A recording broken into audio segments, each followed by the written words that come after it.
last year after the Vanderbilt game, you questioned your team's toughness a little bit in the press conference.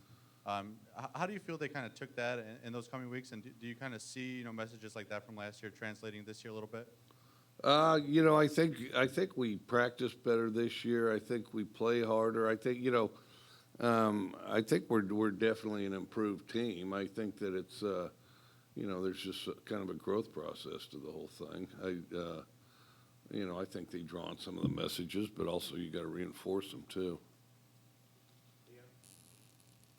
Coach, your offensive line was strong against LSU and A&M. I know you attributed some of the 7 sacks against Alabama to miscommunication with the receivers, but how much cause for concern is there with the O-line right now? Well, I didn't think we played well on the O-line last game. I thought it was kind of a group effort. I thought we were a team that played frantic, tried to make too much happen, thought we had to make more happen than we did, and so we got in our own way.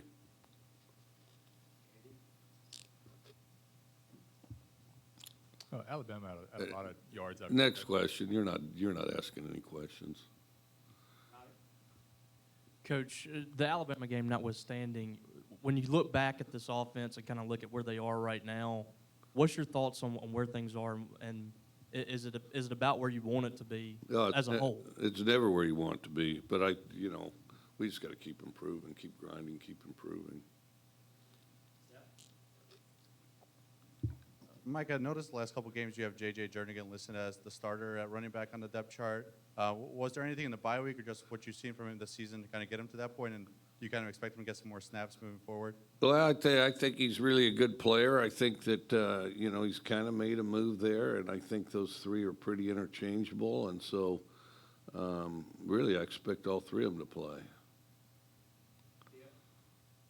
You had some big plays on defense given up when Alabama got some yards after the catch. What do you think led to that, and how vital will it be to clean that Say up? that again. Yeah, you had big plays allowed on defense where Alabama had a lot of yards after catch. How do you have? I thought our eyes were in the wrong place and we didn't tackle well. It's about as simple as that. Obviously they're a fine team, but a guy runs a curl and takes it 70 yards. Well, there was some contribution on our part a little bit too. Just moving forward, what have you seen from this Vanderbilt team? Yeah, I think they play hard. I think they're a scrappy team. I think they're kind of a defense-driven team, and I think that we got to play well in order to win. I mean, we got to up there in Nashville, and we just got to play well to win. And the whole thing is a good week of preparation.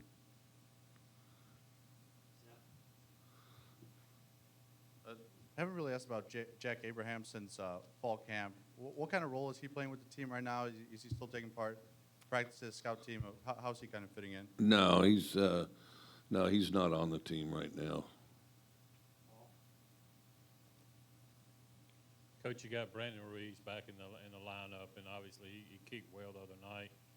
Just what kind of boost does he give that special teams and confidence he gives y'all as coaches? He provides a consistency. He makes most of his field goals. He has good range, and he kicks it out of the end zone. And some people are trying to drop those kicks in there, hoping to get a few other yards. But there's a steadiness to kicking it through the end zone, which I think is very positive, and he's good at that. Of course, the other fellow is good at it too. So. On your second drive Saturday, after Alabama scored its first touchdown, you get down around the 25, have to kick a field goal. How much did not getting 7 points end up mattering with respect to the outcome of that game? Well, I don't know about the math. Probably 4 points worth.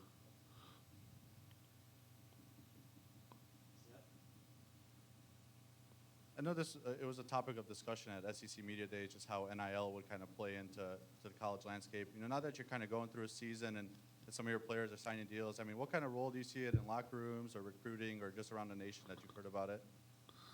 I think it's still kind of unfolding. I don't think there's really a clear way to describe it just yet. I think it's unfolding, and I think as guys get opportunities, then they take them. So,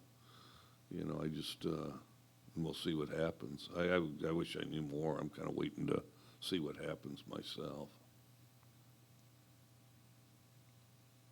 Anything else? David? After having a day to evaluate it, what did you think of Will's performance, his execution of the night? What was he looking for, especially when Alabama started just dropping back in those zones and daring him to throw? I didn't think Will played very well. I didn't think he communicated particularly well, and it was kind of I thought it was a group effort. You know, I mean, it was the whole thing. I didn't think we did a great job getting open. I didn't think we did a great job protecting, and I didn't think he did a great job either. Coach, hitting about the halfway point of the season, I guess it is after 6 games, halfway point. Just your evaluation to this point, 3-3 record-wise, is that about where you thought you'd be? I don't know. Yeah, I just do them one at a time, and then I do them one at a time and figure on winning it the week I'm preparing for it. So, no, I think that we've improved. I'm pleased that we've improved at times, but we got to accelerate that process and do it more. You know. This is your 35th season coaching college football. How have you seen the sport change in that time? Well, it's changed less than you might think. I think everybody says they go through all this stuff. Kids are different nowadays. I don't think they really are. I think a guy that really wants to play will make a lot of sacrifices to play. And then I think that the biggest thing I would say is probably the instant media. You know, everything from social media to stuff happens a lot more quickly. Like, when I was a kid, somebody, if he did something good, might carry around a newspaper article for a month, Well, here it's going to change within a couple hours type of thing. So, yeah. Mike, your thoughts on the situation at LSU with Ed Orgeron and kind of what it's like seeing a coach finishing out a season knowing that it's going to be his last season with the team? I don't have any thoughts on it. I don't have any thoughts on it.